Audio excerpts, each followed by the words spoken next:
ಒಂದು ಹಳ್ಳಿಯಲ್ಲಿ ಗೋಪಾಲ ಎನ್ನುವ ರೈತ ಇದ್ದ. ಅವನ ಬಳಿ ಒಂದು ಎತ್ತು ಇತ್ತು, ಆದರೆ ಅದು ತುಂಬಾ ಸೋಮಾರಿ.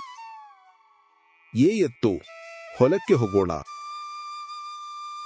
ನನಗೆ ಕೆಲಸ ಬೇಡ, ನಿದ್ರೆ ಬೇಕು.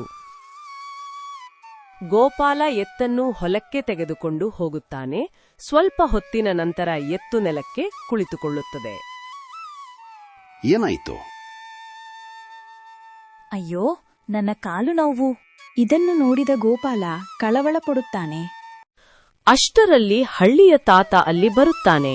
ಏನಾಯ್ತು ಗೋಪಾಲ? ತಾತ, ಎತ್ತು ಕೆಲಸ ಮಾಡ್ತಿಲ್ಲ. ಇದನ್ನು ನೋಡಿ ತಾತ ನಗುತ್ತಾನೆ. ನಾನು ಒಂದು ಟ್ರಿಕ್ ಮಾಡ್ತೀನಿ. ತಾತ ಜೋರಾಗಿ ಹೇಳುತ್ತಾನೆ. ಅಯ್ಯೋ, ಈ ಎತ್ತು ಕೆಲಸ ಮಾಡಲ್ಲ, ಅದನ್ನು ಮಾರಿಬಿಡೋಣ. ಇದನ್ನು ಕೇಳುತ್ತಲೇ ಎತ್ತು ತಕ್ಷಣ ಎದ್ದು ನಿಂತು ಓಡುತ್ತದೆ. ನನ್ನನ್ನು ಮಾರಿಬಿಡ್ತಾರಾ ಎಂದು ಎತ್ತು ಹೊಲದಲ್ಲಿ ವೇಗವಾಗಿ ಕೆಲಸ ಮಾಡುತ್ತದೆ.